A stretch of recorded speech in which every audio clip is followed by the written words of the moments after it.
Where? Live streaming is on. PHP Business. Oh, could you drop it on computer somewhere? On what? Could you drop it in the Discord so I can just open it on my computer? Yeah. Thanks.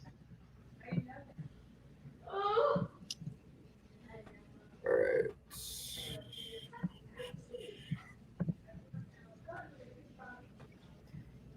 Just click on Hulu.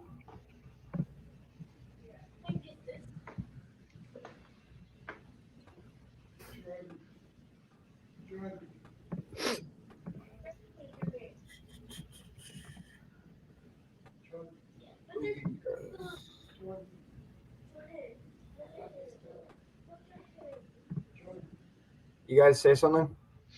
Yeah. Something. All right, we're good. All right, let me post on Twitter, and then we can run. Said the whole thing. I heard every word you said. What did you say? Go, girl. Go, girl. Pretty lady.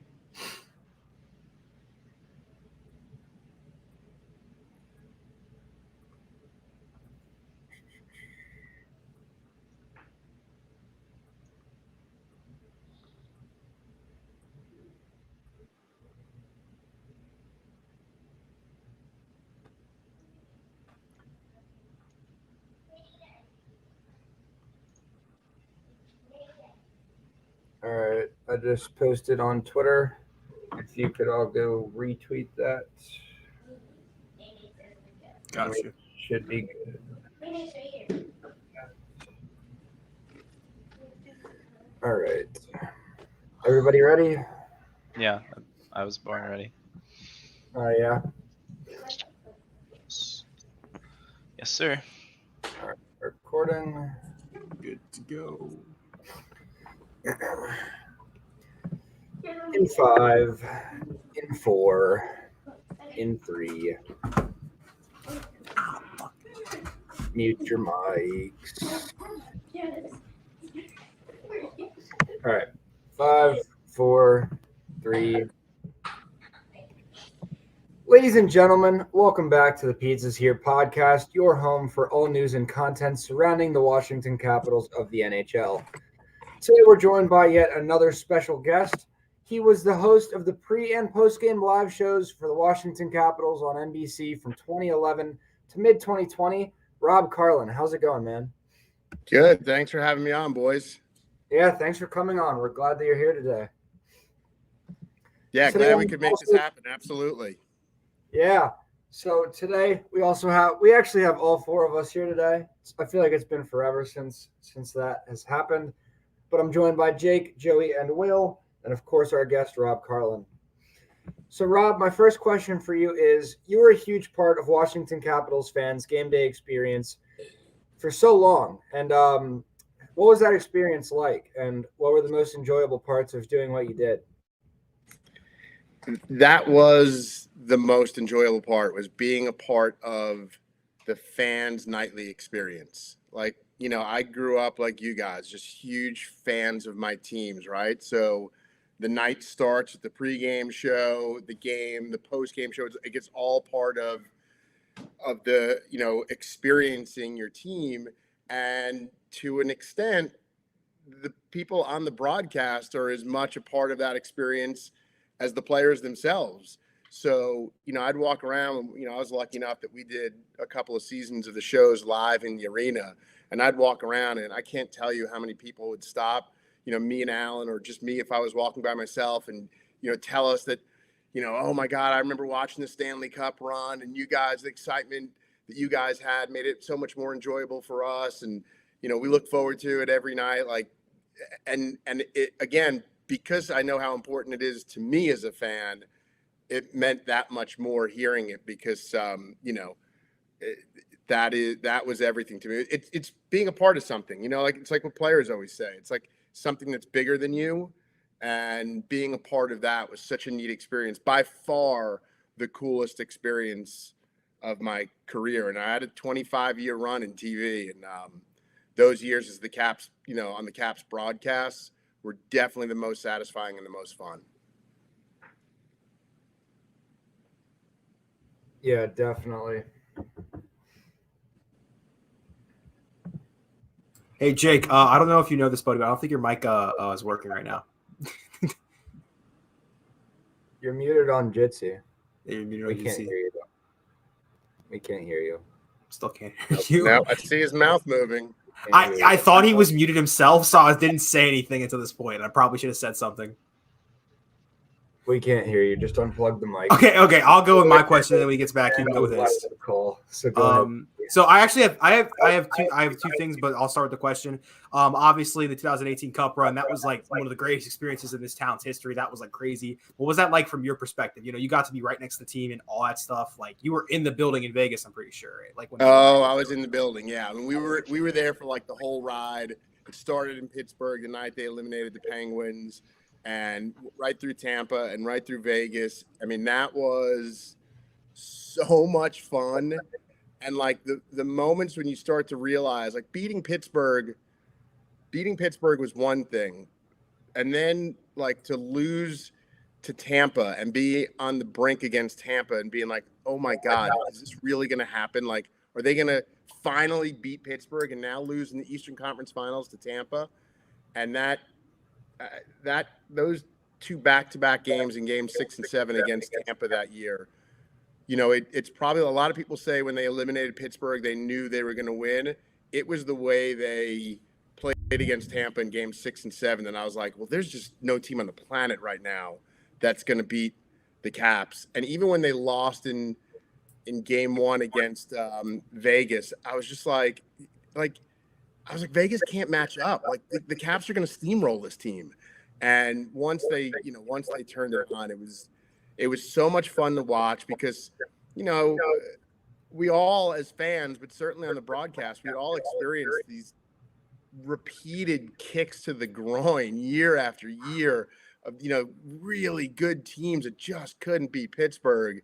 And because I do believe that there was 1 or 2 years in there that had they got past Pittsburgh, they would have won the Cup. Like they were the second best team. And because that happens in the second round, it looks like a complete failure to the season. So to see Ovi and Backstrom and the core of that, Carlin and Holtby and the core of that team, like sort of never getting their due because they would just lose as one freaking team every year. Like to see them finally get that moment where no one could ever take it away from them. No one can ever doubt them. No one can ever say anything bad about them anymore because they won a Cup. Had they won 2 or 3, now you're immortal. But just winning 1, no one can ever question it anymore. So, and then the days after and the parade was so much fun. Like I've never walked around a city that was collectively partying together. Like, and that was crazy. It was crazy. Like I always said, if there was a city on a short list of cities that could burn itself down in a situation like that, DC would be right at the top of that list because so much misery in sports for so long. But that was just like the most pure fun, walking down the street after the parade. We just had the best day, and everywhere you went, people were just high-fiving each other. And it was, that was something I will never forget because, you play it out in your head of like, what would it be like? And it was 10 times better what I was hoping it would be like. Yeah, exactly. All right, Jake, you there? I don't know. Is it working? Yes, yeah, there we go. All right, there we go. All right. Imagine what it's going to be like when the Maple Leafs end their drought. That entire country's gonna burn down. There's no doubt in our minds. I don't even know that that'll ever happen. So it does, Yeah, fair, but still, it's like that's why they know. It's like once it happens, it's like nothing's stopping them. There's no ending. We thought Ovi jumping in fountains was fun. These dudes are gonna be jumping into lakes. Like it's gonna be crazy. Right. All right, Yep. Jake, hit him with All that right. question. So sorry about the mic issue, but what are some of your favorite player interactions that you've experienced throughout your career so far?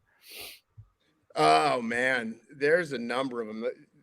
The funny thing is, especially for hockey players, like they're just the coolest guys. And maybe it's because it's a lot of guys from different countries, from Canada. I realize Canada's a different country, but like, that weren't sort of like on the cover of Sports Illustrated or something at 13 and 14 years old. But they're just the coolest guys. So there was any number of cool interactions. I mean, sitting with Ovi and Backstrom and interviewing the two of them together and kind of watching how they play off each other. And this was after the Cup. So like when it was all that, it was all the relief was there. Like you could just sense that their relationship had gone to another level. And, talking about some of the, the things that they went through to get there was pretty amazing. But on the flip side, there are like funny, terrible moments that happened too, because when I first started my career, I was a sports producer at Fox 45 in Baltimore. And this was back in the late 90s when the Orioles had great team, mid 90s. And when the Orioles were great. And and they had gone wire to wire to win. I think they won 100 plus games that year. They were an amazing team, and they beat Seattle in the first round of the playoffs. And they do the champagne celebration for every round that you win in baseball. And it was just like one of those things where I was like, man, they won like 100 some odd games. Seattle was a wild card team. Like, what are they popping, corks for? So the next day in the locker room, like it was a practice day, and I asked Eric Davis, doesn't it feel like a little premature to be popping champagne after, one round? And he looks dead into my eyes, and I knew like, oh boy, I've asked a bad question here. And he's just like, what do you think? I'm like, no one cares what I think. And he goes, I do. I want to know what you think. And I was like, oh. So I'm like, literally, my hands are shaking, my palms are sweating. And now like all the media is just like staring at me. And I'm just like, oh my God, this is the worst moment. And I was like, well, I guess I think it's premature for a team that won 100 and some odd games to, shouldn't there should be one champagne celebration. And he goes, you ever face Randy Johnson? No, I've never faced Randy Johnson. You ever faced him twice in a 5-game series and beat him? No. He goes, no, you don't know, do you? And it was just like this heavy moment, right? Like just sitting there. And Bruce Cunningham is this longtime sports guy who actually just retired. He hits me in the back of the head and he goes, way to piss him off, Rob. And I'm like, oh, that doesn't help at all. Like, that's not what I needed in that moment. So like, you just have like these funny things that happen over time. Cause like most of it's great interaction, but sometimes you just get this, you get a moment with a guy where, and usually the coolest moments, I gotta be honest, like the coolest moments are not even like the on camera stuff. Like I remember when Robert Griffin was with the Redskins and all the stuff around him was horrible. Like dealing with the RG3 phenomenon was horrible because there's so much there and every day was another news story. But the guy was super cool and he loved talking about college football. Like, you could stand by his locker and just talk about college football. So like that was awesome to me. I'm like, now I'm just hanging out with Robert Griffin and talking college football. Like stuff like that was awesome. That's a Ravens legend right there. Also, I'm a huge Orioles fan, and hearing all that, I remember seeing that video of that event one day, and I was like, "Oh my God!" It all came back to me. Like that dude was so upset. I was like, "That kind of went too far." So Indian hockey players are nicer than baseball players. Oh, for sure. It is. Baseball players, in my experience, have been the worst, and maybe it's because they play every day. So like the media is there every single day. There's just like no day off. So I can see where that would get old. But my experience has been that baseball players are the toughest. Now, I'm not in, I was never in baseball. People who are in baseball day to day will probably tell you something different. But I don't think they care too much for like the pop-in guy. You know what I mean? Like the guy who comes at game one of a big series and then you don't see him again for a month. And that was usually me with baseball. So my experience wasn't always great, but hockey guys are usually really, really cool, like down to earth guys. Like, and the Caps dressing room was fantastic. Like there wasn't a bad guy. Although it's funny though. So my career in hockey started. I was the pre and post game host for the Islanders for MSG Network before I started with the Caps. And this is like John Tavares's first 2 years, and the Islanders were terrible. And I remember talking to one of the assistant coaches one day. They had just called up a kid. I don't remember who it was. And am I allowed to curse on this? What's You yeah, can say okay. whatever the fuck you want. Okay, perfect. So he goes, so whatever kid came up, I'm standing and talking to him, and I was like, "Oh, that kid's a good kid." He goes, "Yeah, he's a good kid." I was like, "Yeah, in fact, everyone in the room is, really good guys." He's like, "Yep, they're all good guys."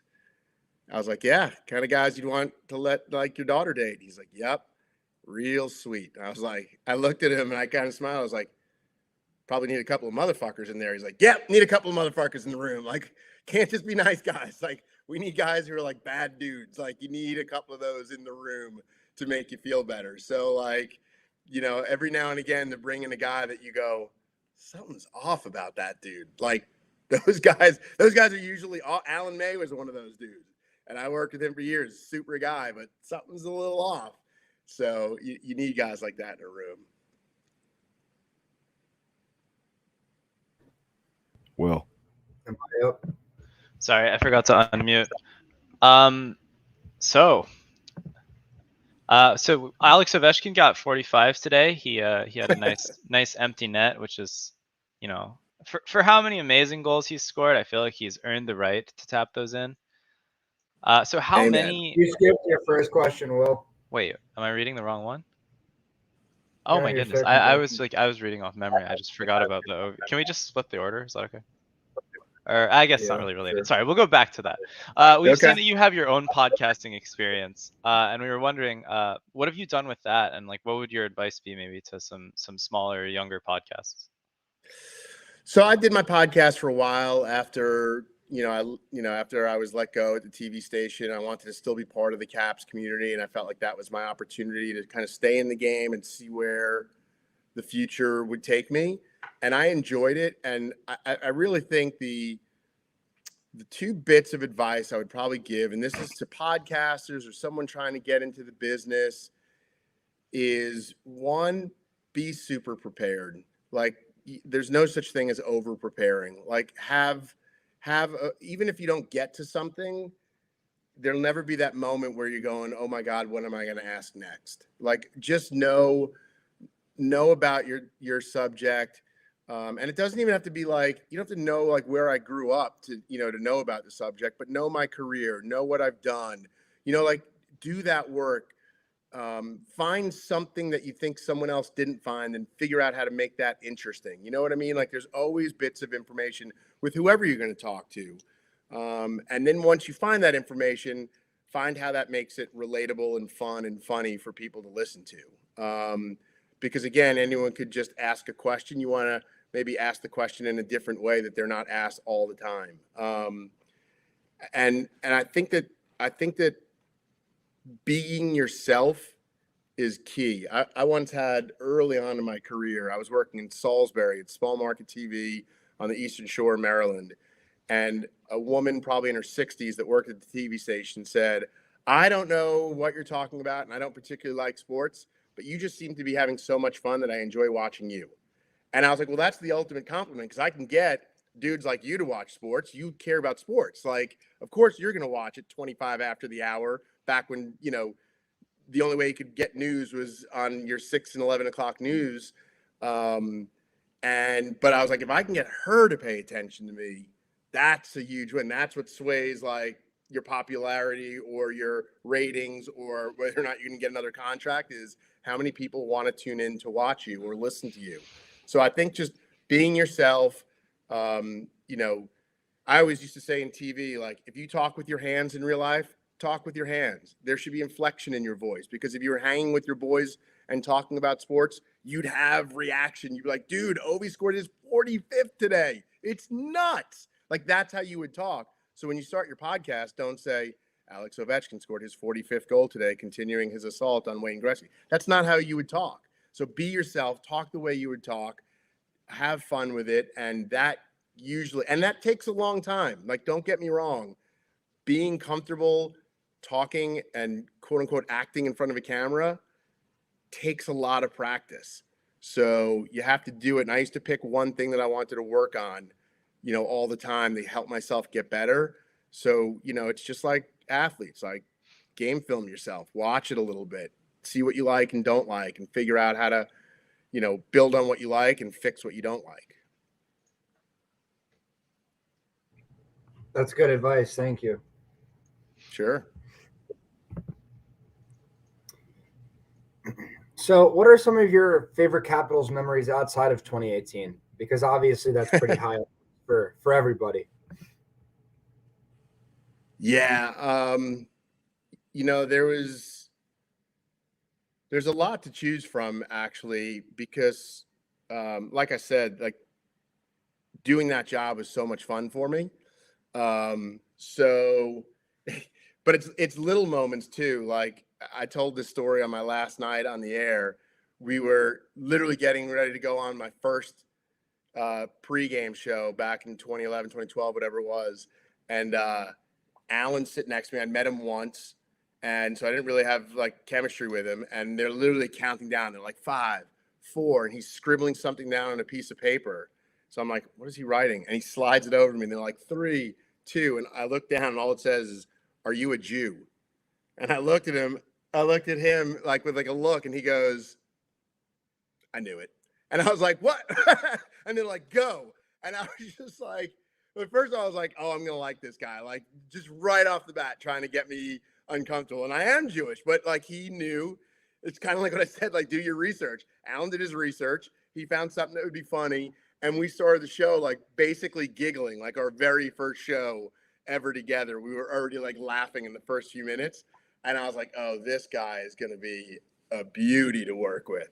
So like stuff like that, we would just, stuff like that would happen like kind of behind the scenes, we're always not even behind the scenes, just stuff like as we led up to the show, sitting and watching the games, and Alan teaching you about hockey constantly was always, super fun. Cause like that's a front row seat with a guy who played the game at the highest level for a long time. And he's telling you like, there's a way we all watch the game, and then there's a way he watches the game, and it's totally different. So to like have that front row seat and have him explain why something's working and why it's not working and how he would fix it was awesome stuff. And then by far, as far as on the ice stuff, by far and away, the best part of covering the Caps is covering Ovi. Because I used to say all the time, I was privileged to help tell his story for however many years I did it. Like, this is an all-time great. You don't get this too often. Like, the pre and post game show host for the Minnesota Wild ain't getting to talk about one of the all-time great. You know what I mean? Yo, like, that's Kirill Kaprizov slander. Come on now.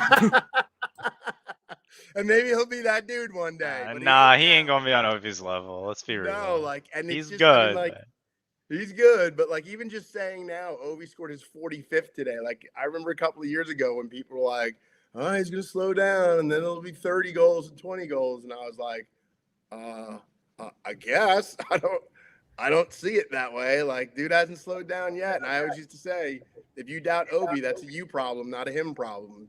So so just to get out there every day and just be like, what milestones is he, breaking now? Like, it was unbelievable to cover one of the greatest of all time. I saw today that he, this is his 12th 45 goal season, most of all time. It's stupid. Like, that's crazy. 12 45 goal seasons. Like, that is so bananas. And now, like, because we used to do like if he scores this many for the next couple of years, then he could legitimately take a run at Gretzky. Like now, barring injury, which has always been the thing I've said, and dude doesn't get injured because he's not really human. So like, he's just knocking wood, like doing all those things. But I mean, it feels inevitable. Like he's gonna score 50 again, so to me, it's every time I pop on to watch a bit of a game now, I'm really popping on because I don't watch like I used to, obviously. I'm really popping on to see, like, has Ovi scored again? Like, I just want to watch Ovi. Like, I just am obsessed with watching this record. I just find it really weird that like once the postseason starts, it's like that just kind of vanishes. Like that the whole his goal scoring isn't like the superficial part of it all. Like it's just like it's really weird because like throughout his whole career, it's like during the season, it's like he scored, that's crazy. He scores, like he's getting closer to Gretzky. Then the postseason hits, and then for like 2 months at a time, like during the 2018, he scored 15 times, and like not once we were like, oh, he's gonna catch. It's just like, yeah, he scored 15 goals. That was crazy. It's like. It's so weird how their stats work in the NHL. It's so like it's so wonky at times. Like it's weird, but like I love how like it just gets crazy during the regular season. And the funny thing is too, like about that whole run of the Stanley Cup, it was never about how many goals he scored. It was like, look at Ovi doing all the little things. Look at him blocking a shot. Look at him sacrificing his body. Like the whole thing was that Ovi didn't have to score, and he did. Like, he probably, like. Whatever, like him and Kuzi were the two best clearly on that run, but like Ovi was unbelievable in all the other things he did. The goals were just sort of like, yeah, of course he's scoring, which, like, and I think that for a long time we just took it for granted. Like he just scores 40 or 50 goals every year. But now as he's passed, Lemieux and Howe and all these greats of all time, Yzerman, like all these guys, you're just like, Jesus, this is crazy. Like the list is, 2 or 3, on every list now. So it's absolutely phenomenal. And again, like if you covered those Orioles, you got to cover Cal Ripken. Like you could say that was part of covering those Orioles teams.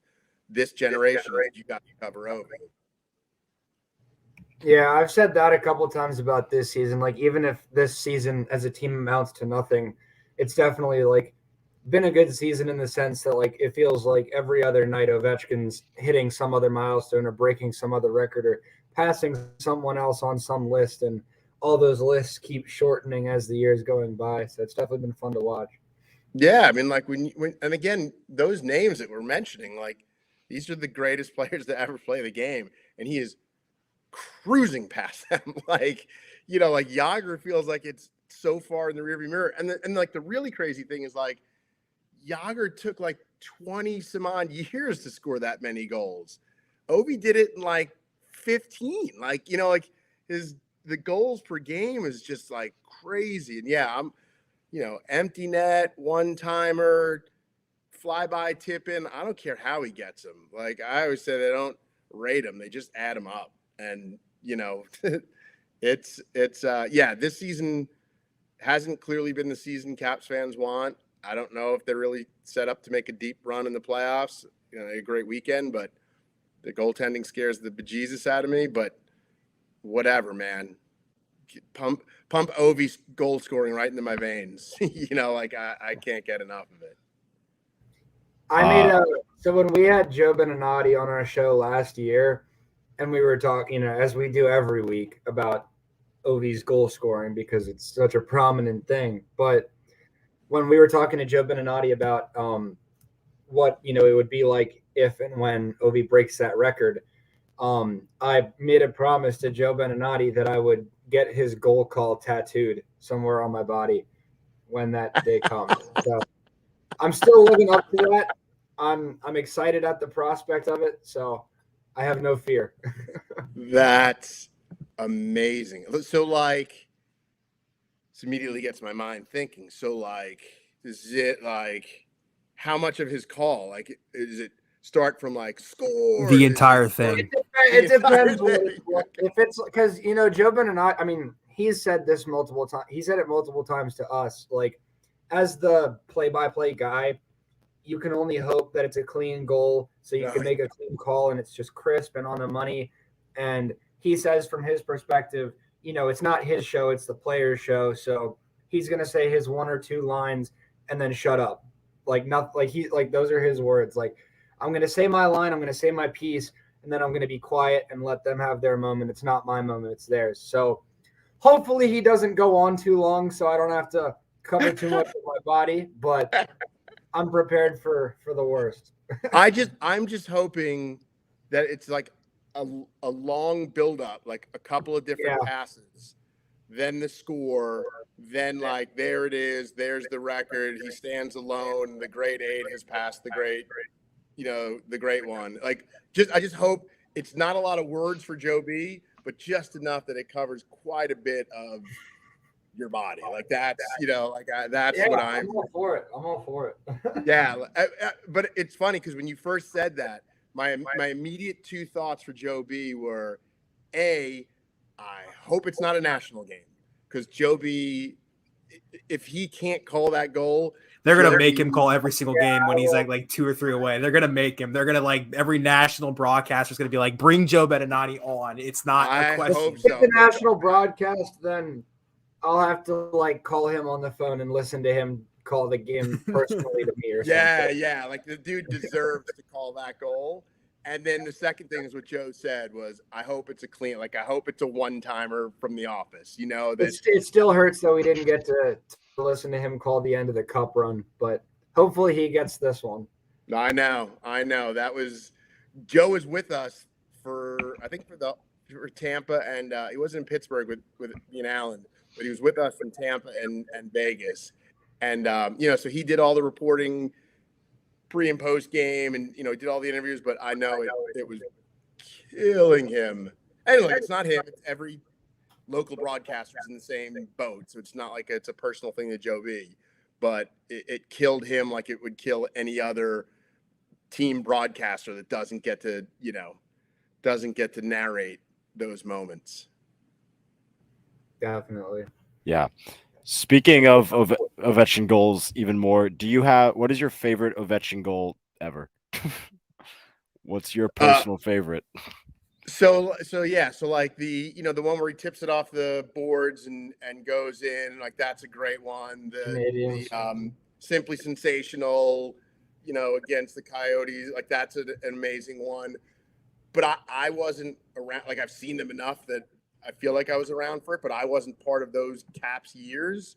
So to me, the 2 that jump out for me, I'm trying to think off the top of my head now if there's anything better, but the 2 for me are the goal against Vegas in the Stanley Cup on that sick saucer pass from Backstrom, like right across one-timer, and I think it's probably just because of that amazing TV angle where you just see the puck go through 5 sticks right on the Ovi stick for a one-timer. So there's that one, but that goal against Tampa, whatever it was, 60 seconds in to Game 7, when there was I was still nervous at that point. I was like, please God, don't blow this in Game 7. Don't get one game away from the Stanley Cup and have this all fall apart again. And Alan and I had done the pregame show, and we literally just got upstairs, sat down, game starts, boom, goal. And you're like, they're winning the cup. That's when you knew. Holy shit, I can't believe he just scored that goal a minute into this game. And you just knew Tampa was done. And it's inevitable. When Ovi scores that goal, done. Team is winning the cup. So I gotta say, as a fan of this team, I can't find a goal in history that legitimately just straight up flipped any script in a franchise history. I think you could probably say Yzerman's goal against the Blues way back in the late 90s, that flipped the script for the Detroit Red Wings, something like that. But this was a goal where a team notorious for they go to Game 7s, they get all this momentum, and then they just drop the ball. Game 7 against Pittsburgh twice. You got Game 7 against the Rangers. Game 7, basically any Game 7 they've been in, they basically drop the ball in history. But this was the first time, 60 seconds in, it's the one person you want it to be. It's over. Right. Out open against Tampa, the Tampa that the next season won the record for most wins in a season. He got open, shot it past Andrei Vasilevsky, and it was no doubt. And Vasilevsky, you could just see in every Tampa Bay's face, it was holy shit, this is different. Vasilevsky looked like he just basically saw a ghost. Every single Tampa defender looked like they were confused, and then even in the building, that was silent. It was silent. Our friend Noah, who was in the building for that, like said after that goal, it went silent. Like nobody, like besides the Cap, like it was dead quiet at times. Like, it was crazy, and it was like this, it was totally crazy, dead silent, and you're 1,000% right. Like, what's his name? Burakovsky scored the 2 goals, right? So he goes down in history as 2 huge goals in that game, and good for him. But if he scores that first one, it's not as poetic, you know, like the story isn't there. But the fact that it was Ovi from like deep too, that wasn't like from his office. Like he was back at, you know, that was a bomb he hit.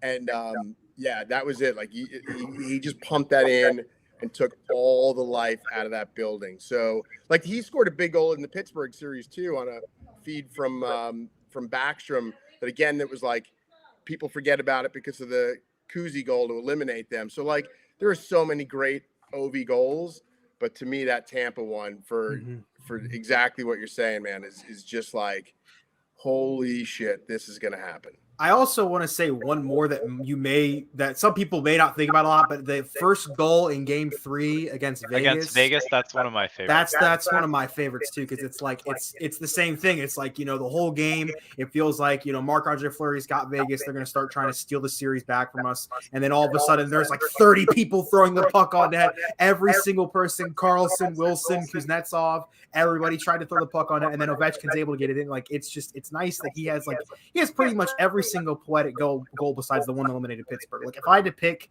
one thing that I would change about that Pittsburgh goal that Kuznetsov had to eliminate them, it would be Ovechkin. It would have to be him. Like it would have been perfect. Yeah, no, I agree. The first goal was poetic in itself. He fed it to him. He fed it to him, right? And it was him back on defense. It was him back on defense. You know, like again, that was like one of those things that you're like, wow, Ovi might not have been there earlier in his career. And yeah, like that goal against Vegas too in Game 3, that building was as bananas as I could have ever imagined any place being.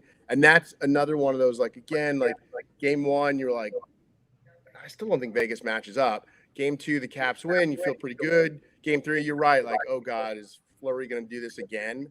But like the whole time, you're just like, all it needs is that moment. Just let that moment happen, and then, you know, like they'll just dominate, and that's what happened. So like, it really felt like they just popped the top, and they were like, "Oh, Vegas is done." You know, like the Caps finally got that moment, and now Vegas is done, and they just steamrolled them the rest of the way. And you also mentioned the one cross-ice little saucer from Backstrom to Ovi. I feel like that goal just epitomizes their relationship and their chemistry that we've been so lucky to see over the years. It's like you couldn't have like more perfectly given us a goal that shows you like what Backstrom and Ovi are to each other and what they've done for each other throughout their careers. Like Michael Jordan has said with Scottie Pippen, there's no Michael Jordan without Scottie Pippen. You could say the same thing for Ovi and Backstrom. There's no, obviously, in both situations, both players are going to have their own respective great careers, but without them together, they're not going to be the same players that they ended up being. You know, without Backstrom, there's no Ovechkin that we see today. 1,000%. Yeah, couldn't agree with you more. And it was, you know, that's it. That's what I love about that goal is it's classic Backstrom to classic Ovechkin. Like it was just perfect, and it had to be because if it wasn't a perfect pass and a perfect shot, that goal doesn't happen, but it just was. And that's exactly why I like that so much. Again, if that's TJ Oshie that makes the pass, cool, but it wasn't. It was Backstrom. So it goes down as, you know, to me is one of my favorite goals he's ever scored because it was just, you know, chef's kiss. It was exactly so perfect. So, yeah. All right. So obviously you were the pre and post game host for the Capitals for a long time. What was it like getting to that position? Like, how did you get there? What was the journey to become that position for the Capitals? I know you mentioned you were part of the Orioles for a little while, but like, what was the journey like being part of the Capitals? So I did local TV for a long time. I started out as a producer at Fox 45 in Baltimore. Then I went to Salisbury and did a couple of years there as, you know, the weekend guy and then the main guy. Then I went to Birmingham, Alabama, and covered SEC country for a number of years. And then I went to Baltimore and worked at a TV station there. And ironically enough, and this just kind of tells you, like, this business is always, some people have a meteoric rise and a lot of people just kind of grind and grind and grind. I literally, it was 2011, and I was literally going to get married. And my boss in Baltimore, I got married in August. So it was like, whatever, late July. And she was like, go have your wedding, you know, have the best time. But I just want to let you know that we're shutting down the sports department in October. And I was like, wait, what? Did you just tell me to have a great time at my wedding and I'm going to be unemployed in like 3 months? Like, how did you combine that into one message? And so I left to go get married in Michigan, where my wife's from, thinking like, I'm done. I'm out of the business. I'm done. But I had a friend who worked up in New York, who I went to school with at Maryland, this girl, Tina Servasio. And I reached out to her because she was working at MSG Network at the time, covering the Knicks. And I was like, hey, if you know of anyone that I can talk to at MSG, you know, I'm going to need a gig here pretty soon. And I left to go get married. I parked the car at BWI. We get on the shuttle to go to the airport, and WNBC in New York called me and asked if I wanted to come in and freelance. It's the #1 market in the country, and my home. And I was like, are you kidding me? And they're like, yeah. I was like, I'm literally going to get married, and I'm going on my honeymoon. And they're like, oh my God, go have the best time. When you come back, call us. We'll put you in the rotation. So I hung up and I looked at Megan, my soon-to-be wife, and I was like, I think I'm going to work in New York. And then we literally get married, and we go to Croatia on our honeymoon. And when I land in Croatia, I check my emails, and there's an email from a guy at MSG Network saying, hey, we're going to have an opening with the Islanders pre and post game show if you're interested. And I was like, oh my God, like, that's the team I grew up loving. Like, are you kidding me? So I looked at, Megan, who now is just my wife, and I was like, I think I have a chance to interview for the Islanders job. So I literally got back from Croatia, got a freelance job at WNBC in New York, and got the Islanders gig, and did 2 years. So I was that close to being out. And then I did 2 years there, and then got to Comcast at the time, which became NBC Sports Washington, and got the Caps gig from doing the 2 years of the Islanders. They wanted a hockey guy. So they brought me in to do the Caps. So it was a long, slow grind, but a ton of fun along the way. Yo, Croatia for your honeymoon spot? That's pretty nuts. Honestly, that was great. That 1 week had to be sick for you. That 1 week had to be awesome. Yeah, that's. Yeah, I'm about to go get married. Oh shit! Now I'm about to get an awesome job. It was sick. It was nuts. Like, I literally, I thought I had talked to my then brother-in-law's brother, who owned his own company, and I was like, I was going to get into sales and start working for him. And that was it. I was like, all right, I had a good run, whatever. It's time to call it quits. I'm starting a new life and getting married. Like, this is what I'll do. And she was an on-air reporter at the TV station I was working at in Baltimore. So I was like, I'll just do sales. We could live wherever. I'll go with her wherever she goes. And then, yeah, like I said, that week I get married. I get a freelance job at WNBC, and then get the Islanders gig. So it was pretty nuts. Yeah, I imagine that's pretty awesome though. That's like a cool ass story, because it's like it's like you said, some people that are like 1 second away from getting that break, and it just kind of falls through for them. But like you got to do the Islanders and Capitals. That's sick.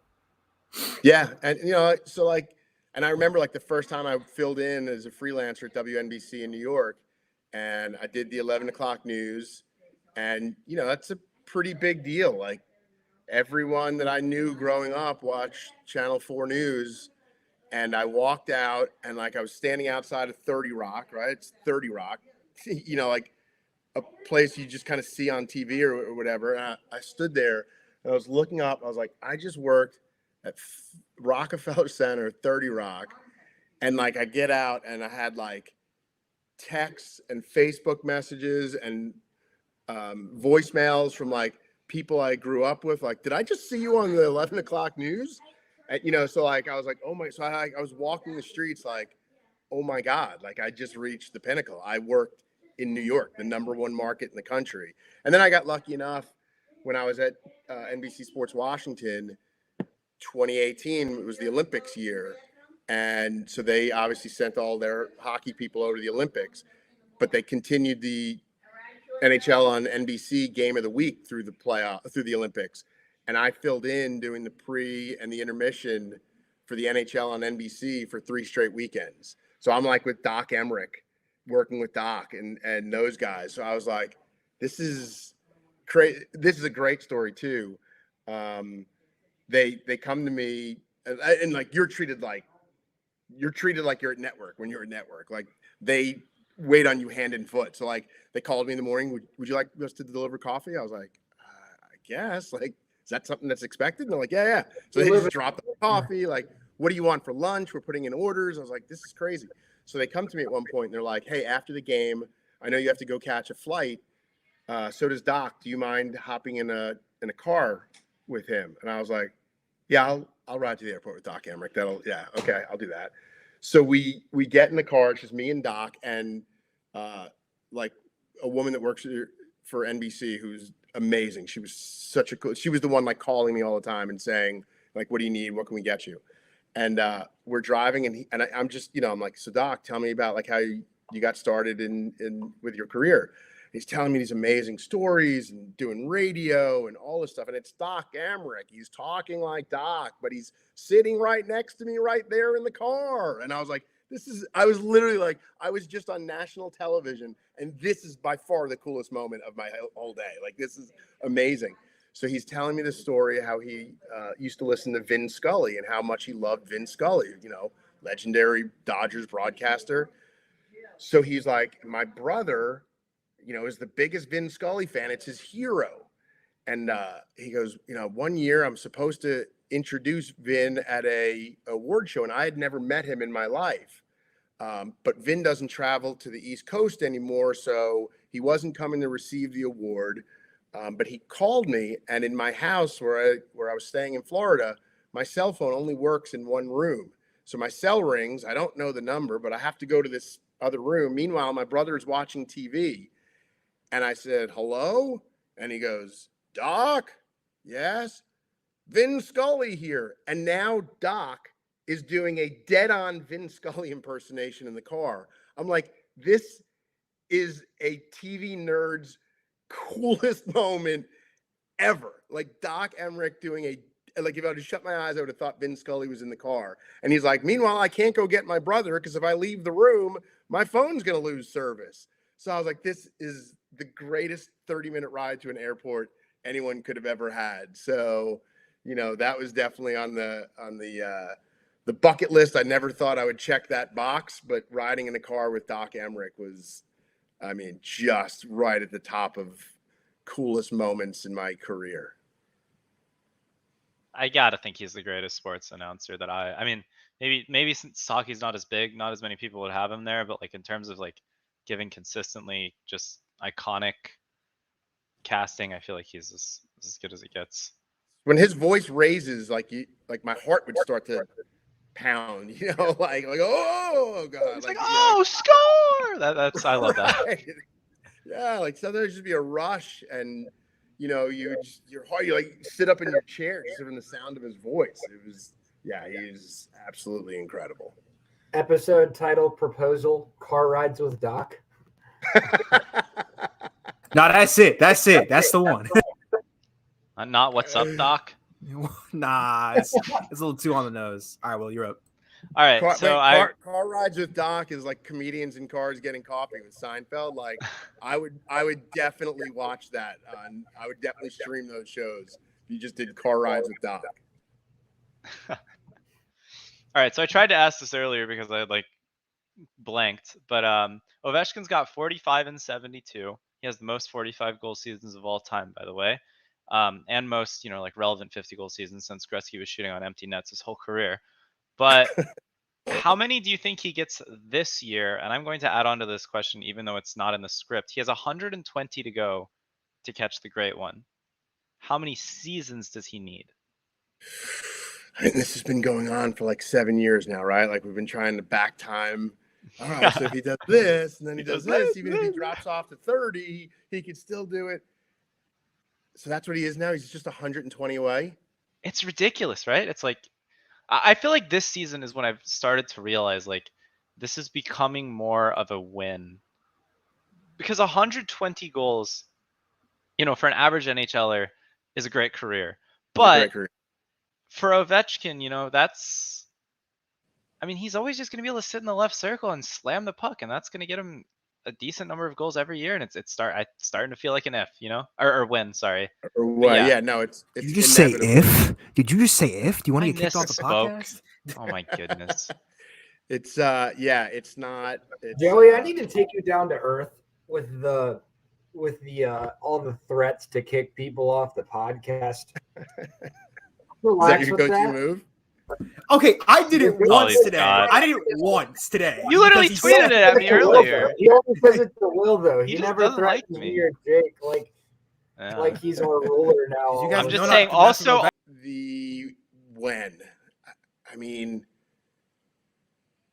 if you'd have told me 2 or 3 years ago that he would have 50 this year, I'd have been like, wow, that's a lot. Like, I don't know if he'll get 50. And now, now I feel like, so what do they have? How many games do they have left? 8 or 10 games left? 10 left. And he's at 45. Like, he's going to get 50 this year, right? I feel like he's going to get 50. So throw another 5. Let's just say he gets 50 on the nose. So now he's 115 goals away. It feels like, 2.5, 3 seasons. It's crazy, right? Like, I don't know, like 40, 80, if he does 40, 40 back to back, which is being conservative. If he does 40, 40 back to back. I like how that's being conservative with Ovechkin. Like, he'll probably get 50. Right. Like, do you get a sense that next year he's going to be at 33 again? Like, no. He's going to score 40 again next year. Plus. I think with all the empty netters and stuff, it's going to be interesting.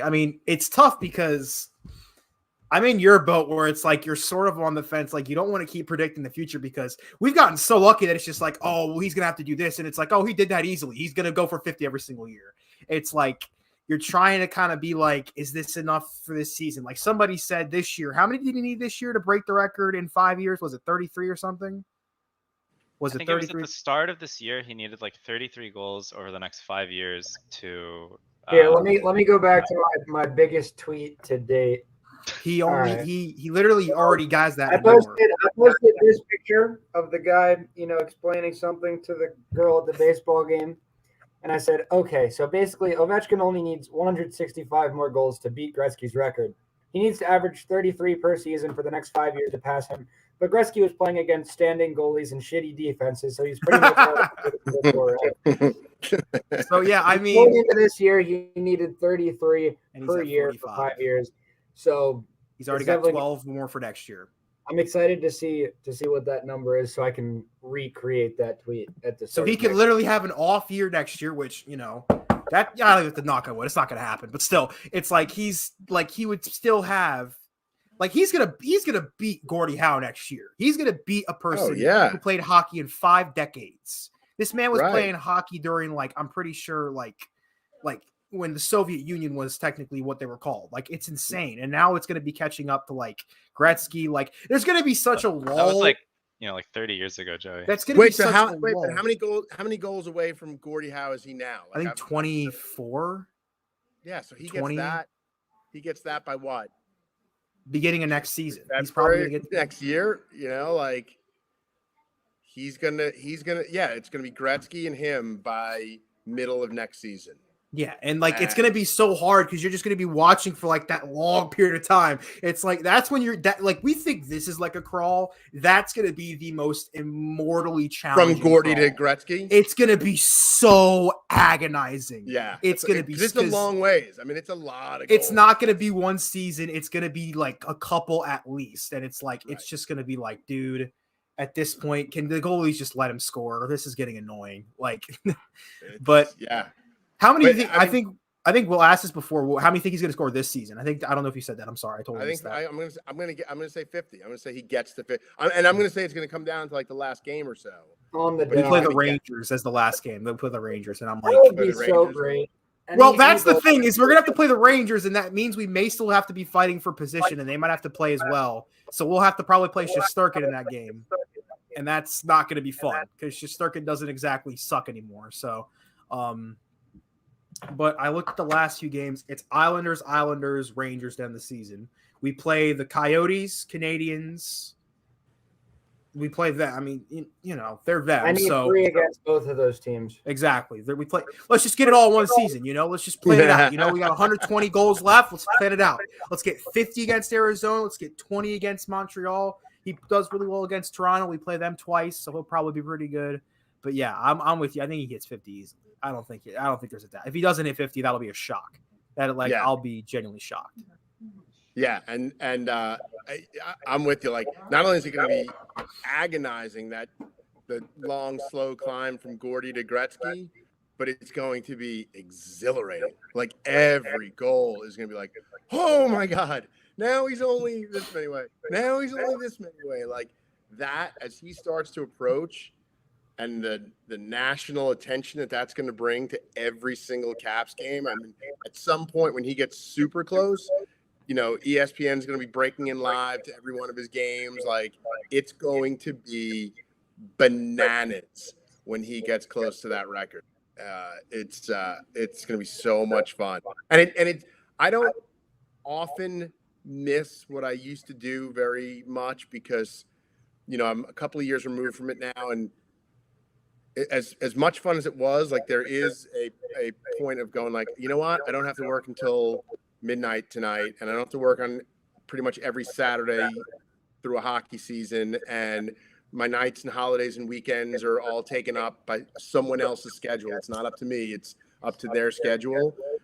But when I think about Ovi making this run, that makes me wish I was still doing what I did. Like, to be able to try and tell that story and tell it interesting, like, all the time would be, that's kind of why you get into the business type of stuff, you know, to be like I'm sure Joe B is thinking about that too. Like, you get in, like, Simply Sensational has withstood the test of time. Like, you have these moments that will be, you know, captured and stay forever, and to be part of that would be amazing. But yeah, you know, I hope that Joby Locker and Alan and whoever's doing the shows at that time, whether it's Alexa or whoever, like, I hope they enjoy it as much as I did, like, through the Cup run. Simply Sensational. That goal call is our little intro audio for all of our podcast episodes. So that's definitely an iconic one. Yeah. But I know you haven't paid as much attention to the NHL this year as, you know, the past, but who do you think is winning the Stanley Cup this year? If you had to pick. Yeah, I mean, it is tough because I'll be honest with you, I haven't paid that close of attention. You know, and part of it is I didn't have to. Part of it is it hurt. You know, it still hurts a little bit to not be part of it. So I really honestly couldn't give you a good guess. You guys tell me who's going to win it. Capitals, obviously. Come on. Other than the Caps, who's going to win? It's the Panthers and Avalanche. It's going to be It's either the Panthers or the Avalanche. I'm gonna say Avalanche, and I kind of want the Avalanche to win. Like, I like that. I love Nathan McKinnon. Like, love watching him play. I still can't buy the Panthers. I know that the Panthers are having a great year. I just don't know that I could buy it yet. I feel like they have to have like a collapsing heart, you know, wrenching loss somewhere before they just go and win it. Sounds like a job for the Capitals. The Panthers do have the highest. The Panthers do have the best goal differential in the league with a +88. The Avs are a +77. Then I think third is Calgary with a 75. Mm-hmm. But there are definitely a few teams that are in the mix, like your Carolina and your Toronto. Now the Rangers, because, you know, the one big criticism, I mean, we were all saying before that the Rangers were getting carried by an elite goaltender who is the best in the league right now, without a doubt, Shesterkin. But since the trade deadline, I saw they have the best power play in the league, and their 5v5 play, which is what they were the worst at, has gotten significantly better. So they're definitely in the mix now. But right now, probably the big two are Colorado and Florida. I think a Canadian team could win the cup this year. I think between Calgary and Toronto, I think you have a genuine chance of a Canadian team winning the You cup. never I don't think learn. Edmonton is going It's not to. going to happen. I'm but- sorry. No, I mean Toronto is consistent goaltending away from being as good as Florida or Colorado, and that is true. Their issue with that with Toronto, I think they're definitely probably one of the best in the Atlantic. I think they're maybe second to Florida. I can't trust them in the playoffs. I really can't. It's the same thing as like the There they are literally no were down excuses like to the 6 Dallas of their Stars. starting players in that Is bubble. They lost second round. to the Dallas Stars. So did like half the goddamn West in that Yeah, playoff. they should like, not have lost to that Dallas Stars team. Colorado mean- has a history of choking too. We just never hear about it. I don't think it's fair to they like. choked last year. There was no reason that they shouldn't have won. Yeah, the cup. exactly. I think this is the past 2 seasons. I think this is the year they have the expectation. Yeah, I can say the same thing. 2 about years ago, Toronto. they It's- were the wild card team. They beat the Calgary Flames, who had like 115 points and were like one of the best the best team in the West. And they almost beat the San Jose Sharks if it wasn't for that shoddy offsides call. They got messed up by officiating that game. And then the bubble team, that was the bubble playoffs. Like there was no proper seeding. Everybody was at the same level at that point. The fucking Canadians beat the Penguins in 4 games. I mean, that like you can't take that bubble seriously at this point. And then I last don't know. year, I think if we're gonna criticize Toronto for choking in the first round, you have to because Toronto's done it for 50 years, Will. They like, I'm sorry, but Right. like Colorado's won 2 cups. This Yeah, year's- but it's different players. Like you don't look at. If Colorado gets knocked out early this year, they'll wear that. Oh yeah, I think They this should like they that, should wear it now they'll until wear they it. break it, in my opinion. no, this Yeah, is the year they're going to start wearing it. This is the year. Toronto's the center of the hockey universe, and every goddamn offseason you hear how this is the year that Toronto's going to do, and no, like Yeah, there's yeah, only that's certain fair. times you can hear. Colorado though, they are a second round exit away from being the Caps. Yeah, 'cause I think the thing with Colorado is they're likable. Like they're a fun team to watch, kind of like those early Caps teams. And like at some point, maybe this is the year it turns from like really fun to watch. Maybe they're just a great regular season team to their disappointment. They're just not built to win in the playoffs. So like that could be they'll definitely feel that pressure this year. Yeah. I Oh, don't know. I think they Is should. there play a a team- little I think if I were to think about like where they're at, I think they're in the 2010 Capitals version. Like this is like the best team they've had in a long time. This like the 2010 Capitals broke records for stuff like Backstrom, Ovechkin both at 100 points. Like they were insane. Like it's got an eerie suspicion like they're gonna face like one of those wild card teams like Vegas or like Dallas that's gonna have like a weird there's no way they'll lose to them, and then all of a sudden they lose in 7 and it's like, well, I guess they're never gonna win, and then like it'll just I think that's where they're at, but I think they have a chance to not fall in the same loop as the Capitals though. I think they'll do it this year. Yeah, if they don't make the Stanley Cup final, this season is an epic failure because the West is weak. No, Calgary's pretty good. Yeah, that's it. Though. No, it's not. Minnesota. If they can't beat Minnesota, their season is a failure. I agree. That's fair. All right. So Fair. to get to our last end of the show, last couple of things, let's go over the last few games. So on Sunday, we lost to the Wild at home in those damned blue jerseys that we always find a way to lose in, 5-1. Then on Wednesday, we beat the Lightning 4-3. Then yesterday, we beat the Penguins 6-3. And then today, we beat the Bruins 4-2. Love to see it. Definitely love seeing 3 straight wins against, 3 high caliber teams. So that's definitely awesome. Yeah, Coming Paul up Bissonnette, with are we still not a contender or something? Because we just beat 3 of your contenders like it was nothing. Paul Bissonnette is. I just don't like him. I still don't like him. He talked all that shit about us. Anyways, so coming up this week, we play the Flyers on Tuesday. Then we play those Maple Leafs that we've been discussing on Thursday. And then the Canadians on Saturday. Then we play the Avalanche next Monday. So got a few tough games, got a few not as tough games, but knowing with this team, no game is an easy game. Every game is going to go down to the last 5 minutes because that's how we like playing hockey here. But let's do our 1-1. So, Rob, one thing that we do every week on our show is we call it 1-1. Basically, we each pick one player that impressed us over the last week since the last episode, and one player who has done the opposite and not impressed us. So, I know you didn't watch the games this weekend as closely as I'm assuming we did. So, if anybody stood out to you either positively or negatively, I guess you can say that. But if not, then it's all good. No, I'd say John Carlson. Yeah, that was the layup. That was definitely going to be a hot pick this week. Yeah. And what's cool about that is like, first off, I like Bissonnette, and I don't even mind him being hard on the Caps and saying they're like an easy out, like because he'll wear it if the Caps win the first round series, like he'll go on TV and own up to it. I find him to be wildly entertaining in a buttoned up sport. Even the broadcasters are buttoned up. I find him to be incredibly entertaining. I think his podcast is outstanding.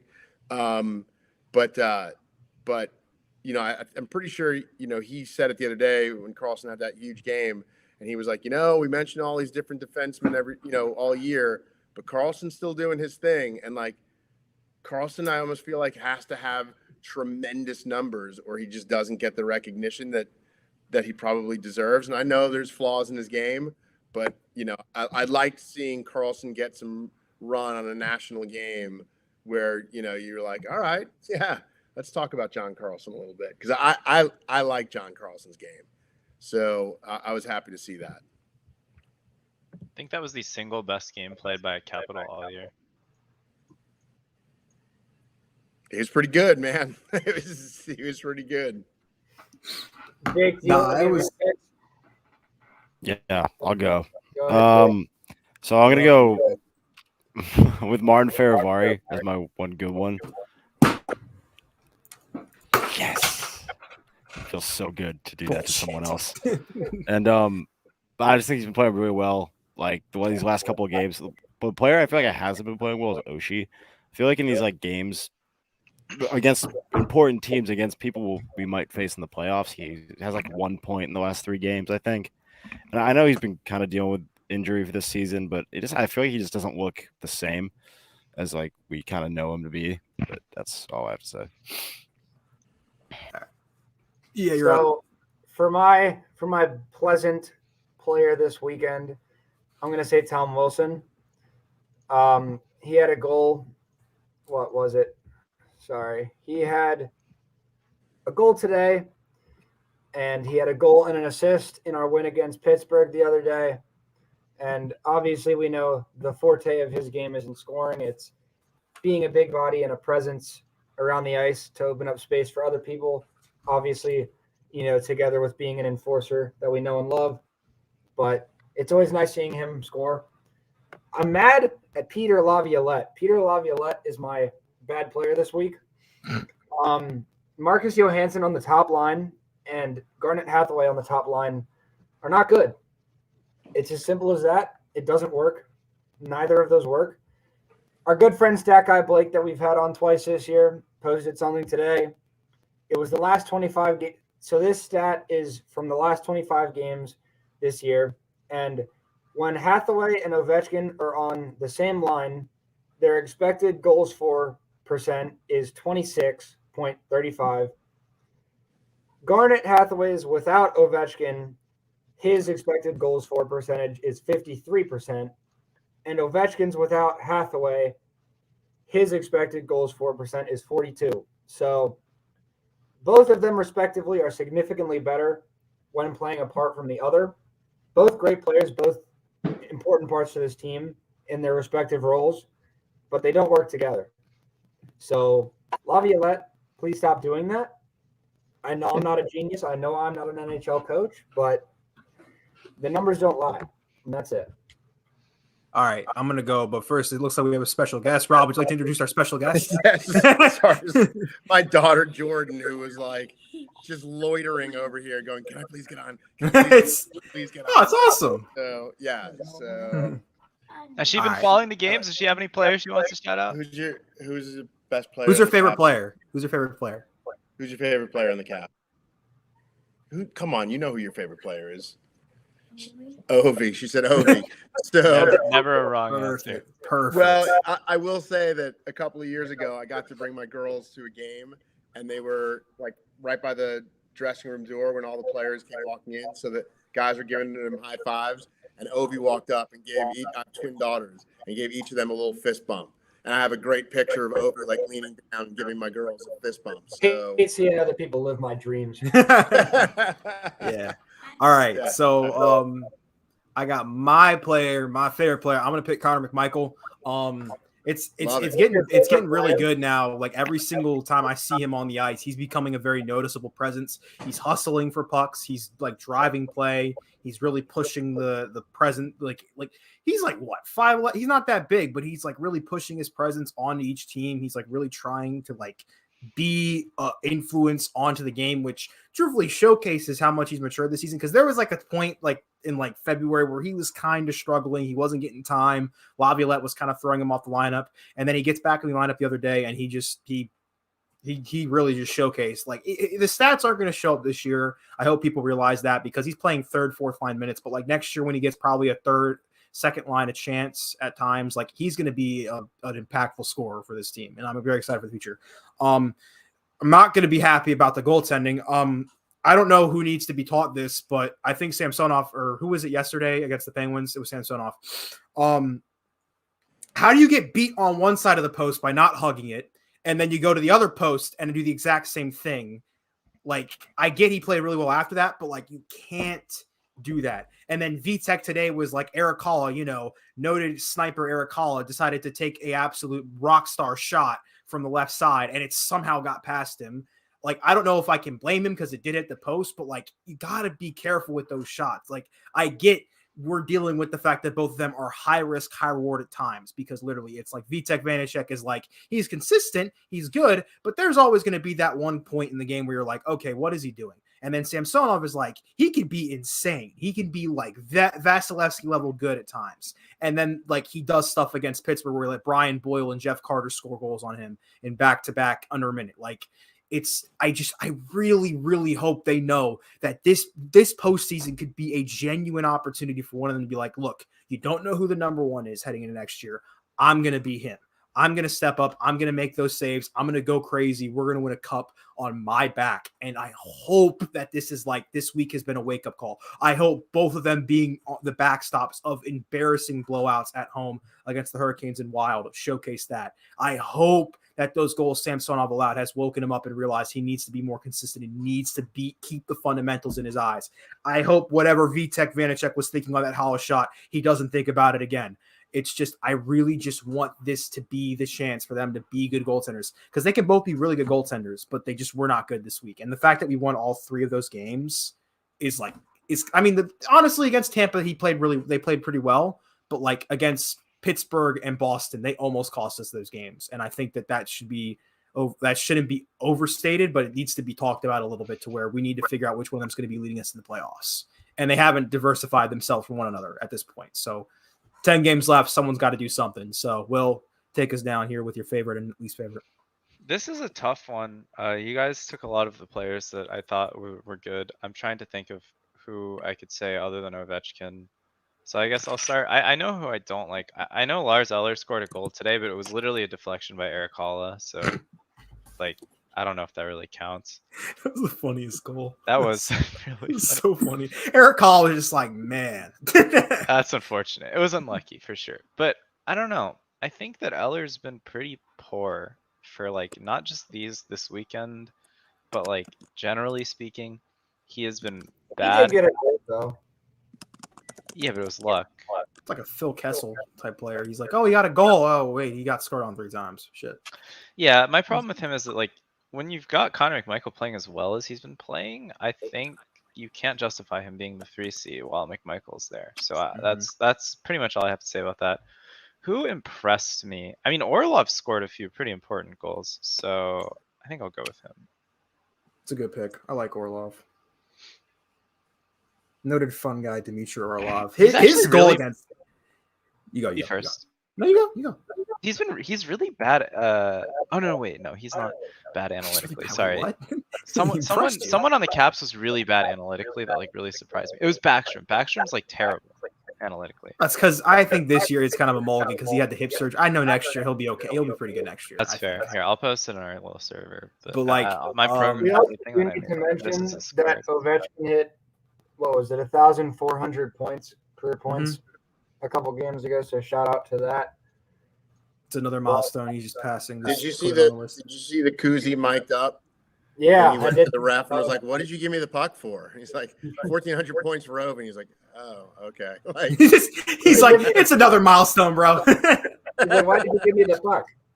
And then Why did you give me puck? his eyes lit up because he realized that he would get to be in Ovi's little post-game accolade picture because he was involved in the goal.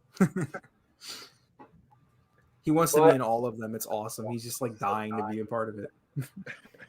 Is there anything else you guys had, or are we good? I think we're all good. I think we're chilling. Rob, did you have any questions for us before we wrap up? no, I think we're good. I'm sorry. I don't want to. I have one more thing. I have a story. I haven't been able to talk about Alan May because we haven't talked Alan May. But there is a time I went to a Capitals game once. It was against the Vancouver Canucks. It was February 3rd, 2019. Before that game, I think you and him walked by me. I don't know if you remember this. You don't have to. But you and him walked by me. He turned around and looked at me. By you. They definitely walked by me because Alan May turned around and looked at me. I had a Vrana jersey on that I used to hang behind me until he got traded. That still hurts. But still, he pointed at my jersey and said, "Oh, he better score today." And Vrana scored a goal in that game. And I was like, damn, that's one of the best moments of my life in a Capitals game. It was awesome. That's very funny. That's very funny. Awesome. And not surprising at all that Alan would like point that out during the game. or seeing that Vrana jersey. Like, yeah, no, that's definitely sounds like something that Alan would have done. And that's very cool that Vrana came through for you and scored. Yeah, it was awesome. It was like really cool because I think like he was on like a goalless drought and then he scored. And when he scored, like everybody was going crazy. And I was like, man, dude, I hope Al May's watching this because awesome. Very cool. Very cool. Yeah. All right, EA, take us out. Well, Rob, thank you for coming on the show today. Thank you for the advice that you gave us earlier. Now I'm going to be thinking about that all the time and hoping I don't disappoint you. But thank you for coming on the show. We're very happy that you could make it. And thank you, of course, to everyone who's listening. We appreciate all of you always. But go Caps, and everybody have a good night. Goodbye. Good night. Good night.